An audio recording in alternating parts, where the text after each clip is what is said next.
Dear Cruz, your life applications officer on my business channel. I just got done watching this film called Fair Play on Netflix. And the ending of it was really brutal.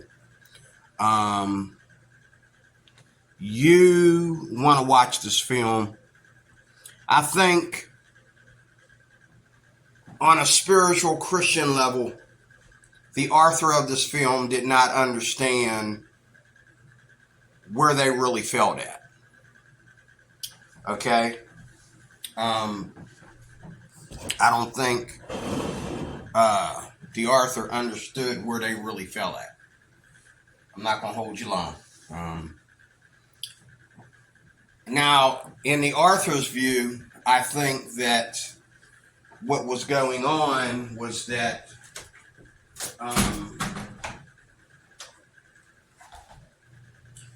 I think in the author's view, it's about double standards. The author was focused on his moral of the story is double standards. We got a man here and a woman working in this office. His wife is a very pretty woman from head to toe. Everybody in the office wants to sleep with her. She's the only woman in the office. Okay? And she's there because she's good and she's worthy of a promotion. Now, as you can see on my left, this screen over here starts with the boss, the guy, the old guy with the gray hair. Right there, that guy right there. He's the boss of the company. He's the CEO. And he moves people around as he pleases. He fires people as he pleases. He hires people as he pleases. He skips, resumes. He makes people have more skill than their resume in order to fit in. He basically controls people. He controls people that work for him. He controls their every movement, basically. Okay? And you're not allowed, as company policy, to be sleeping with or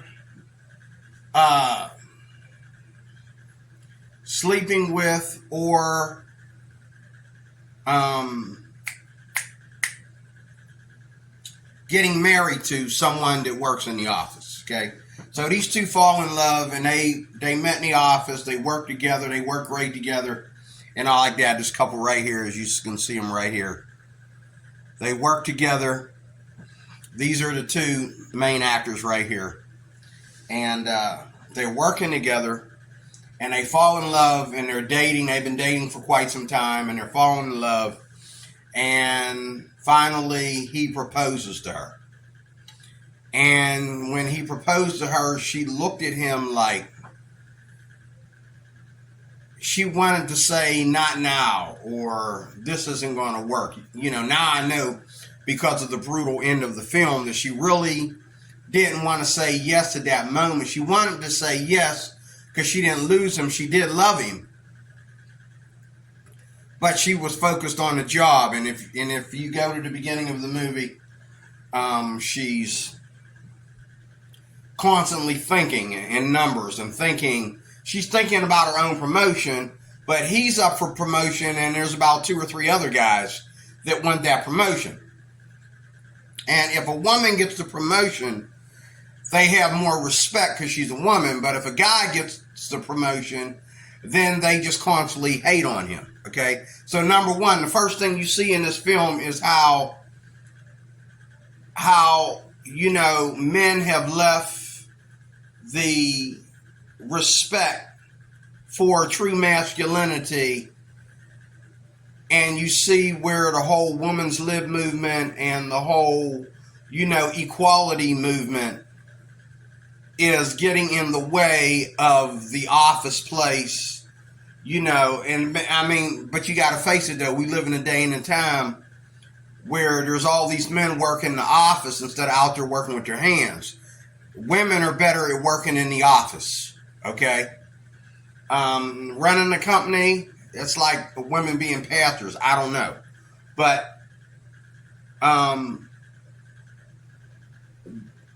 men, all these men in the office, you know, moving up the ladder by sitting in front of a computer. Yeah, it is kind of gay. It's kind of, you know, when you got that many men and then they got nerve to be hornballs and want to go out and want to take the only girl they got working there out and get her to do crazy things and stuff like that. You have to see this film. It is pretty much rated R. Okay. So she gets involved with this man, and she agrees to get engaged to him. And you know, he was like, "What is that? A yes or a maybe?" And she looked at him and she said yes, and she enjoyed the happy moment. They celebrated that night. They had crazy sex that night, and you know, and they go home. And as soon as she agrees and says yes to you know, his marriage proposal, that same week they go back into the office and she gets promoted to take over a guy who, you know, this boss on my left, he treats all his people that way, you know. And if they make one little boo-boo, one little screw up, okay, he'll just fire them or whatever. So I guess this guy named Rory found out he got fired, or they didn't like his performance. They gave him a red flag or something. They gave him a bad evaluation or whatever. He tore up the office, and security escorted him out. And this girl, this fiance, she gets the promotion. So the minute she gets the promotion, now this is where her fiance fell. This is where he fell. He immediately tried to fight off feelings of jealousy. The minute she got the promotion, he shouldn't have did that, but he's fighting off feelings of jealousy, and he couldn't even get it up for her. Like the minute she got hired, you know what I mean? And his boss was always complimenting her and saying, "Okay, we're going to go the way she goes." Well, dude, if he didn't think that she could, like, yeah, he's a sexist and he's putting her in there because she's the only woman in the office, and they're looking at her skirts and her legs and her hair and her pretty face, and everybody wants to sleep with her and all like that. That, you know, that's kind of natural in the office today, okay? And so she got favored, but she was really good at what she was doing. And she knowing that the men got their zippers down, so to speak, and they're looking at this in a sexual way, in a sensual way, she understood that she's doing what she needs to do, and she's smarter than all of them because she has to be, which I don't see nothing wrong with that. She did what she needed to do to get that promotion, and this guy, Rory, he lost it, and the boss decided to give her the promotion. The bad thing about it was she's in bed with her fiance, and her boss calls her on the phone in the middle of the night, which you'll see all through the movie. He has a habit of waking her up at the night, in the middle of the night, and saying, "Meet me here and meet me there and meet me there," and talking to her like to see, you know, if she's willing to, you know, but she maintained her ground to the most part, as far as like one thing she did, which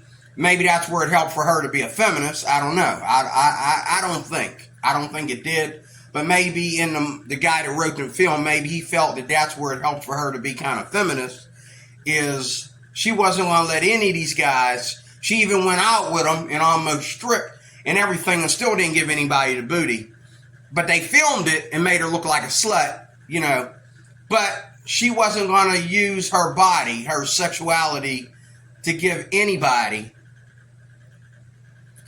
you know, to get to any promotion or anything like that. You're going to promote her because she's better and she's smart, and she's worked very, very hard for this, in which I agree she did, because she was always willing to make whatever sacrifice. And this is where you got to be careful, and this is where her fiance, okay, was smarter than her and more of a alpha male than her being an alpha woman. He was more of an alpha male because he wasn't going to let the job run his life.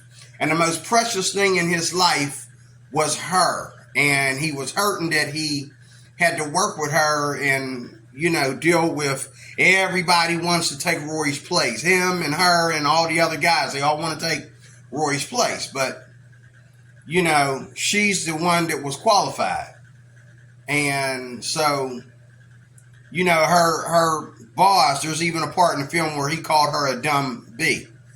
He called her a dumb bee because she allowed her fiance, which she tried to hide it from everybody, her fiance, to help her get something right, because he really, really thought he had the skills. He was working his butt off to keep up. And he thought he had the skills, but he didn't. And he made a call, and she trusted him. And they lost a little bit of money, or the money that they were trying to get didn't count up. So she came to work late that day, and her boss, my man on the left, called her a dumb bitch. And she looked at him like she wanted to slap him, and I knew she wasn't going to say, take this job and shove it. And he was like, you want me to say it again, dumb bitch? And I was like, oh my God. And then when she fixed it,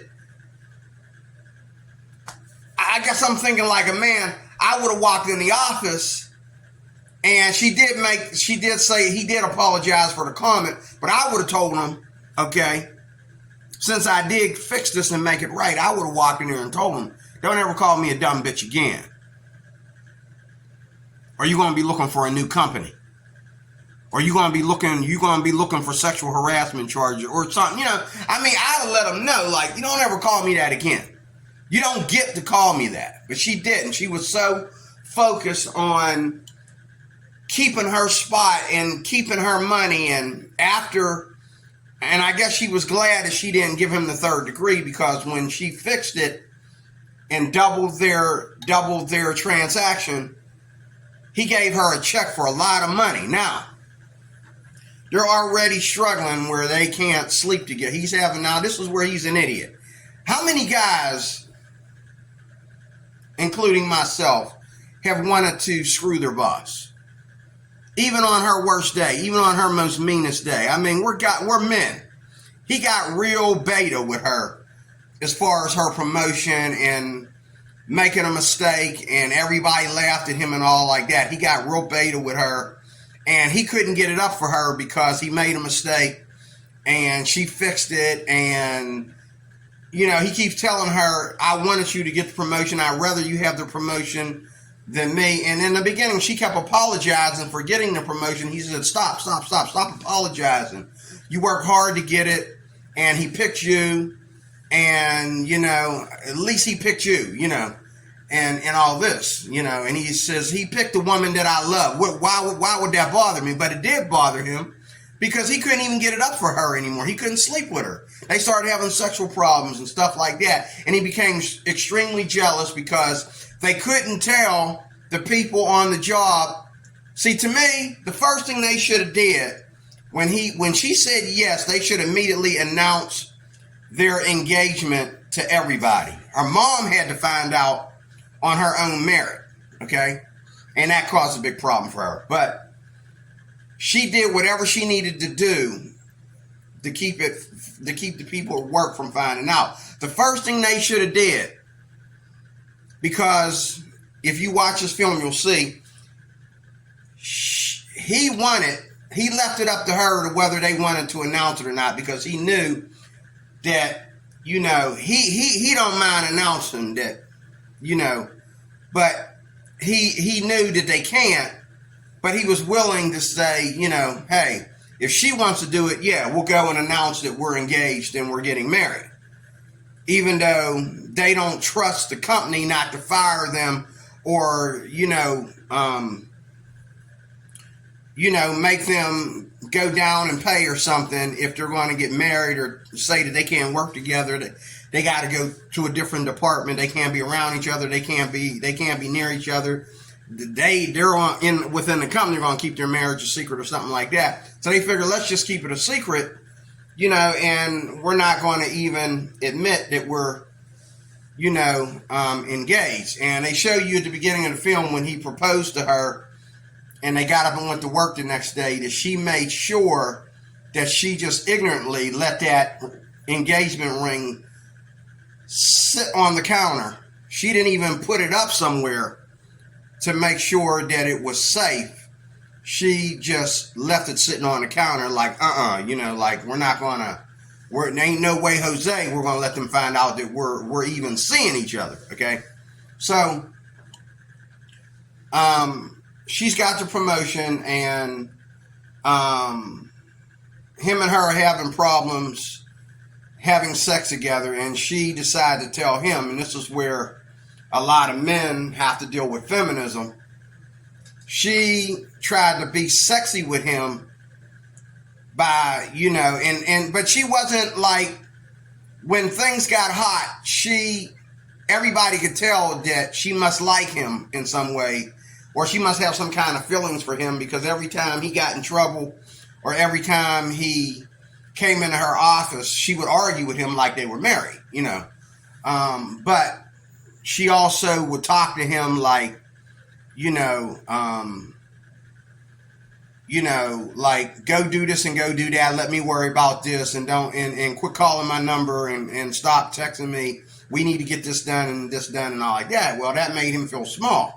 And then when he would make a mistake, she would go and call him names and say things to him, and say, "Are you an idiot? Are you crackpot? What have you done?" And that made him feel small. So then she's going to do all that, and then she's going to come home, and she's like, "We need to screw the mess out of each other right now." She's trying to keep it together. She don't want to break up with him, but some things are more important, like the job. It's more important than their relationship. So he's mad at her because he warned her. He's sitting there next to the guys in front of the computers, and they're talking about how they took her out last night, and she got stone drunk and got wild, and she was doing this and that with the stripper, and they filmed it. And he's pissed. I would be too. I probably would have. You know what I would have did right then? And he says, I probably said, "You know what? That's my fiance. Lose the photos." And then I would have had to apologize to her that I had to make the announcement. But things have gotten out of hand. They taken. I would have either broke up with her right then and there, or I would have said, "You know what? You guys got to lose them photos. We're talking about my fiance here. What you think you're going to do with them photos?" So they're sharing photos of her with a stripper on the phone, And so near the end,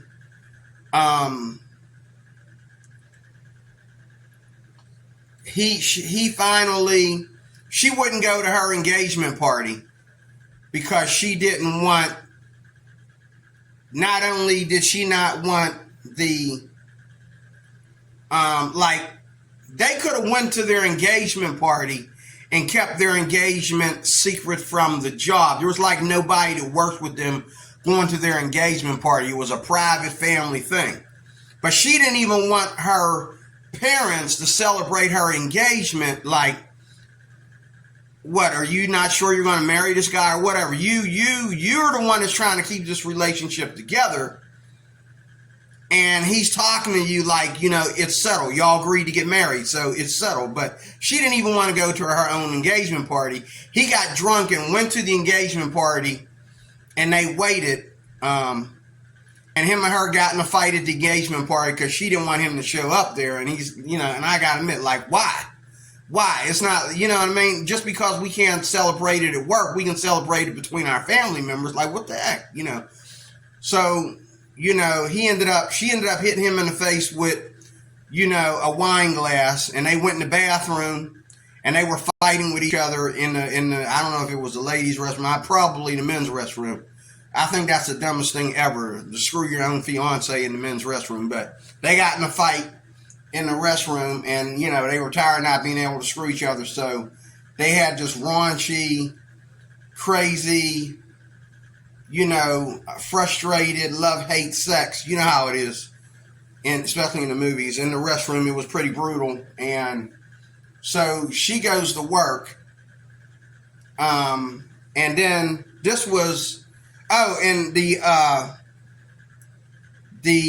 him going to the engagement party was his last straw, because he did something really dumb, like a serious, not only beta male, like a gay, but a gay male. Okay, he went to the boss because she kept telling him, "I'm going to help you get your promotion. I'm going to help you get your promotion, and who knows, I might even switch places with you and go somewhere else and let you have a worry spot and all that kind of stuff."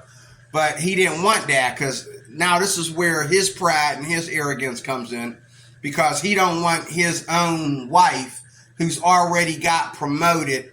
He won't accept that he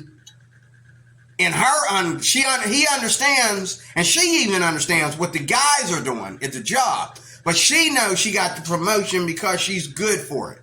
Regardless of what their sensual feelings are towards her as a woman, and the only woman in the office, she knows she's there because she worked hard for it. And, he didn't know how to separate that from, her feelings about, her smart. And it came out when she got the promotion, how smart she was, and how well she was able to. And the boss would let her correct him on stuff and say, okay, we'll go with what she said. And she was fixing it, and everybody was jealous, but it was less jealousy than what they had for the guy, because, as strong men, they couldn't have that kind of jealousy.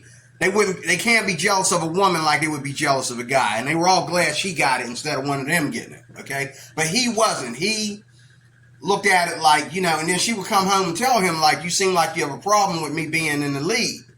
Like, I thought we understood that if I got the promotion, this is the way it would be, and you would be happy for me. And I feel like you're not. He says, oh, I'm happy for you. I love it. And I'm like that. Well, why can't we sleep together then? Why are you losing sexual interest in me and all this kind of stuff, So he goes into the boss's office because he screwed up and everything. He goes into the boss's office and gets down on his knees like a freak and told the boss that, he watched him, grow in the business. He watched him before he ever became powerful. He watched him. He followed him from the first seminar, from his very first, business boom. He followed him from that all the way to the company, to working for that company, and showing him that he could do whatever he could do for that company. And he went in there asking for a promotion. And this ignorant boss never liked him. He hired him, but he never liked him for some reason. He looked at him while he's on his knees. And he's like, what else you want me to do for you while you down there on your knees? Like, like this dummy's on his knees. I'm begging you and blah, blah, blah, blah, blah, blah, blah. And she's embarrassed. And I got to admit, you're not acting like an alpha male right now. You're acting like a sissy. What are you on your knees for? You're telling me that the boss doesn't respect anybody in the business, but you're on your knees. Like, what are you doing? And so it only made it worse for him when he did that, because the boss disrespected him, and he showed him the guy that was going to he beat him out of another promotion. And the guy walked in and he said, oh, let me introduce you to so-and-so. And everybody's looking through the glass, and the new guy looking at him like, why are you on your knees, man? That's just gay, So, and he embarrassed her really bad, and everybody knew that she was more embarrassed about it. And they started telling her, oh, you want to F the guy. They don't know. They're already F'ing. They're already engaged. But they're like, oh, if you want to F the guy, go ahead. We won't tell.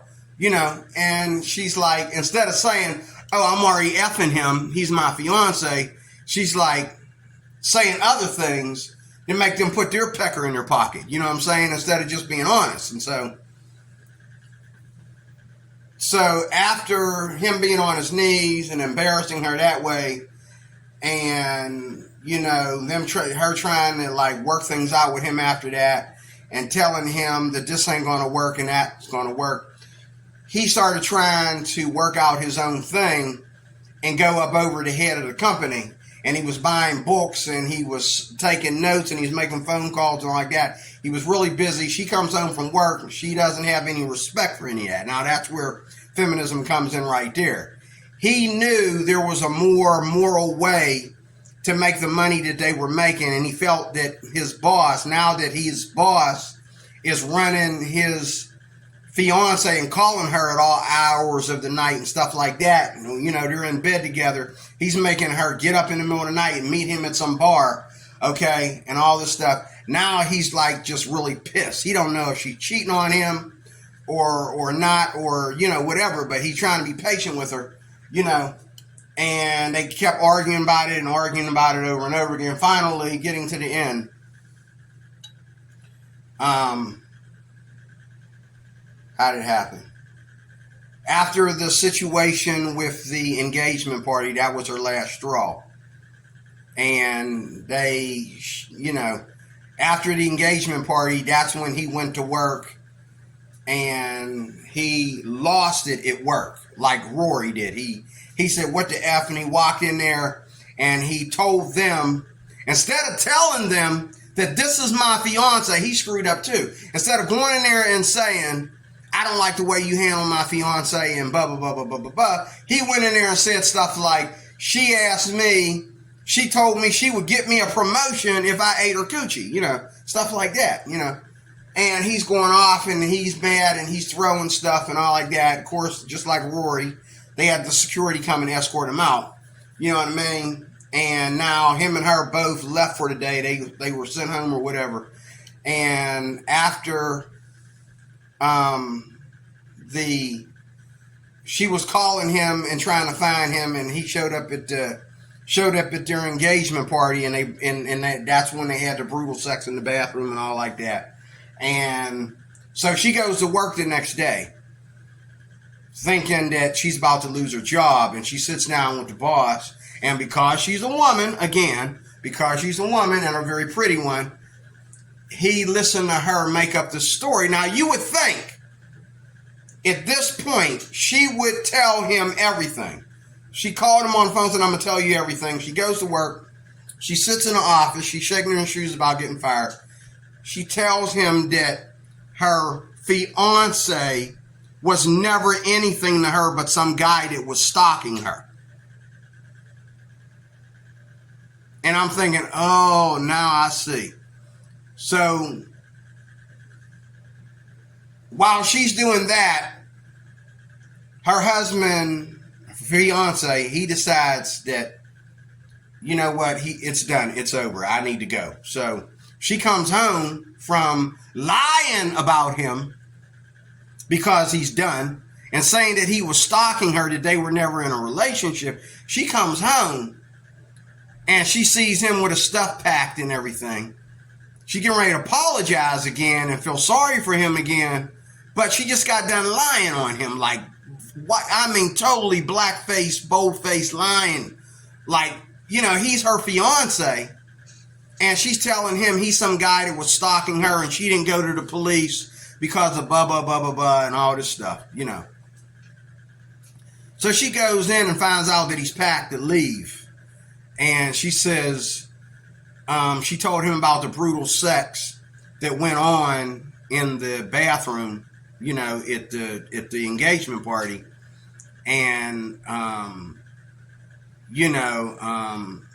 gotta admit, he just kind of basically screwed her like she was a whore,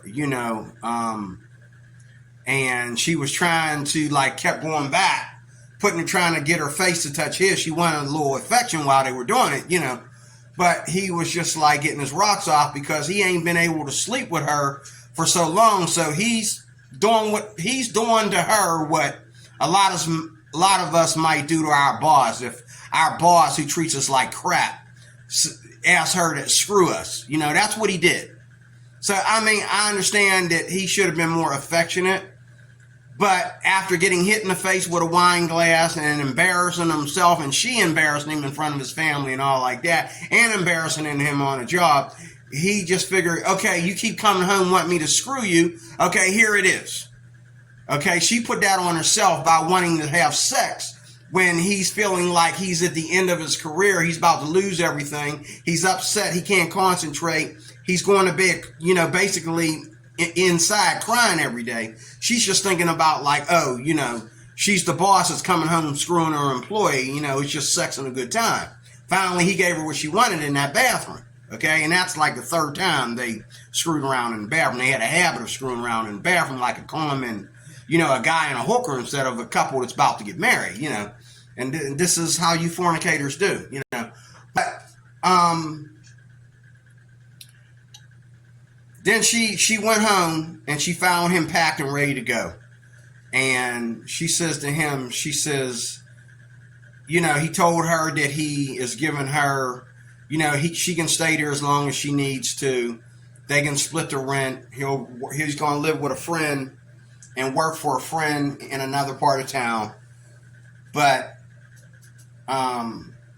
he said that he's, and it was one thing for him to leave, but when he said he was leaving town, she kind of lost it.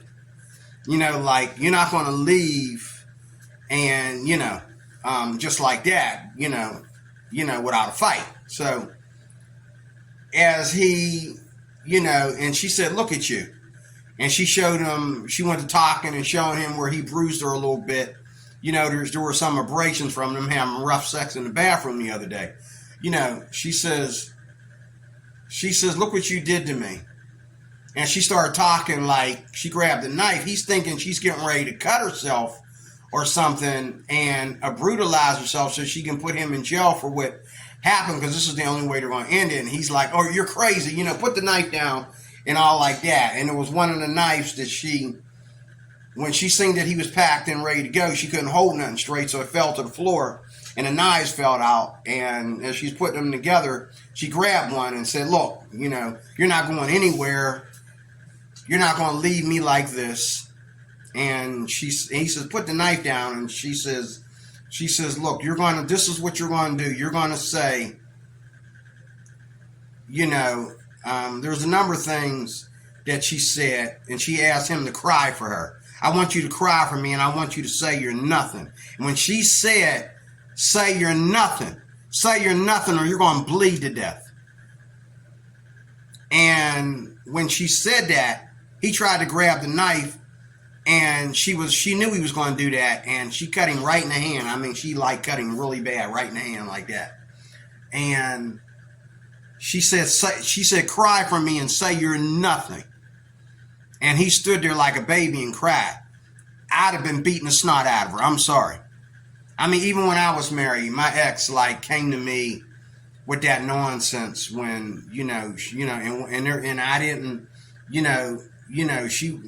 she swung at me and stuff like that. But there were times when I had to let her know that regardless of what you think about me, I still am a man. You can hate me because I'm not the kind of man you want, but I'm still a man, though. You're not going to take away my dignity. You're not going to take away my pride. You're not going to take away my destiny and all like that. You're not going to make me a vegetable. And I had to slam her down on the floor and let her know that I'm not as weak as you think I am, And sometimes men got to do that. But he bent down on his knees and cried. And she just stood there and let him cry. And she was turned on by the fact that he was crying. And she got down on her knees. And I'm thinking, she's going to say, look, I'm thinking this is going to be the ending. She's going to tell him this is what we're going to do. We're going to announce our engagement. This is what we should have done in the first place. And we're going to work this out. You're not going anywhere. We're going to work this out. Blah, blah, blah, blah, blah, blah, blah. And if it gets us fired, then no, that's not what she did. She got down on her knees with him and pushed her forehead into his and gave him a kiss. And she said, I'm done with you. Get out. Oh, I'm done with you. Get out. And he looked at her and he stopped crying. He looked at her like, bitch, what the F, And And then, I was like, what kind of ending is that? I was like, what the F too? Like, what kind of ending is that? And then it hit me right before I did this video. I says, oh, I see the moral of the story. In his eyes, the guy that wrote this, that put this together, you got double standards. You got a man that's somewhat of a chauvinist. You got a woman that's a feminist. Okay, that's somewhat of a feminist, and a woman that feels that it's not him that's going to take care of her. It's that goddamn job with all them ignorant, sexist men on it. That's what's going to take care of her, not him. But she's feminist enough to deal with it, okay? And she was, okay? My moral of the story is she's right as far as the double standards go. But at the same time, what should have been done was they should announce their I believe if they had announced their engagement, they would have got fired maybe, and they would have had each other, and they could have worked, and but then again, it wouldn't have worked because she was never going to let him be in charge. He wanted to be the man. He wanted to wear the pants in his home, and he found out through that promotion that he didn't wear the pants in the house. It was all about her and embarrassing her from this point on. He told her she was the greatest thing that ever happened to him, but he knew that if she got that promotion, she wasn't going to be, because it's already bad enough they can't tell, okay, that they're engaged. Now he's not even qualified to be her boyfriend or the guy she's screwing. He's such a loser if she gets that promotion. And he knew it, and he's listening to the guys talk about her, and he can't say, hey, hold up, watch how you talk about her. That's my woman, that's my fiance, and all like that, because she won't let him do that. And, so that day when he went in the boss's office and got himself fired by throwing things around and cussing out the boss, he let everybody know what kind of woman she was. So at the end of the movie, she goes back in the office. This was before she kissed him goodbye in a very nasty, super feminist way. She went in the office and she was sitting there, after getting her second chance, and she looked and they hired another woman. They hired another woman, and they were already telling her, the men were all up on her, checking her out, trying to wait on her hand and foot like a bunch of beta males, okay? Waiting on her hand and foot, trying to butter her up and everything. And she's sitting there watching us. And that's when she went home and found that he was leaving and told him he's nothing, cry for me and get out, And, but the moral of the story on my end of it is, yes, he's right about the double standards, but he's also, feminism is just crazy. Like, you got to separate love from everything else. If you have reached the level, I can understand fornicators, but if you have reached the level of getting married, don't get married if it's all about, if you think your husband is still your boyfriend. Your husband is you're no longer a girlfriend, he's no longer a boyfriend. You are now two people that work for each other. Okay, you're now two people. He's taking care of you, and he's being a super gentleman where all the other guys are not. He's being less sexist than everybody else and being serious to the point for you as a woman, and you are being submissive to him and his wife. And when, in regards to what your jobs are, when y'all get home, you might be his boss at work, but when you get home, okay, he's in charge. He's the one that's going to, be aggressive, and he's the one that's going to, but it was all about, the job with her. And he's like, turn your phone off. Why is he calling you at 3 o'clock in the morning? Turn the phone off, And, he's like, he's yelling at her turn your phone off while he's on the phone. And she, shh, you know, it's him. I got to go. They're getting ready to make love, and she got to get up and go see what the boss wants at 3 o'clock in the morning. You know, so what should have happened was they should announce their engagement and went from there. That should have been the first thing. The minute she said yes to his marriage proposal, they should have announced their engagement and went from there. And if they lost everything for announcing their engagement, that's fine, because in the Bible, if you are married, that comes before your mama, your daddy, your children, your job, your money, everything. Everything bows down to your marriage, your children, your mama, your daddy. You know, I remember a girl that wanted to date me, and she wanted me to date her, I guess I should say. And she wanted me to get to the point of asking her out and being a gentleman and with her and all like that. And I was always a gentleman with her, but she wanted me to take it to the next level and show an interest in her. I could tell. And she was coming up and talking to me every now and then. But my problem with her is every time it was, you know, time for me to talk to her, she would like get on the phone. And there was only one man that she had respect for, and that was her dad. And she would tell her dad how the rubber was going to meet the road. No, Dad, we're going to do it this way. We're going to do it that way. And I watch how she talked to her dad. But yet her dad was always calling her every day. Okay. And every time, you know, she would talk to me. But when I'm talking to her, somebody calls on the phone. I got to like, you know. So I knew she wasn't marriage material right there. Then she got up in my face one day because I was training somebody. And there was a woman who'd already asked her, and we already asked her inside, because there was two of us. I says, would you like us to carry your luggage to your car for you? We don't mind. She says, no. And I think what it was, she didn't trust anybody carrying her luggage to the car because she got robbed that way before by somebody that worked there or something like that. So she didn't want to do that, and I understood. So we're outside, and she come pulling all that luggage out there, and this woman goes screaming at me.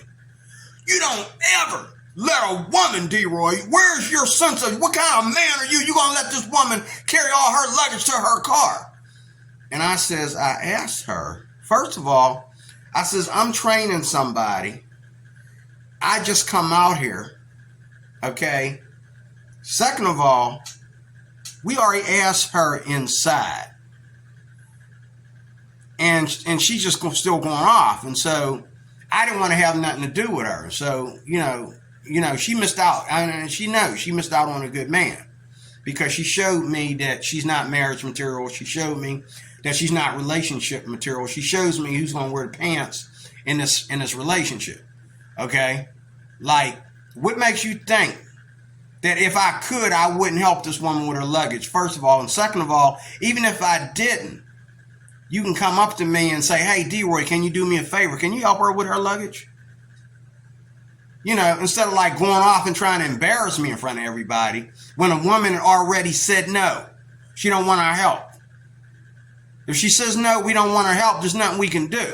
She didn't believe us. She thought, you know, and the woman had to come out there and correct her. She said, no, I'm very personal about my luggage. I like to carry my own stuff. And it wasn't heavy or nothing. It was just like she had 3 things that she was dragging across the street. They all had wheels on it, and they were only like about 2 pounds apiece. It wasn't like, you know.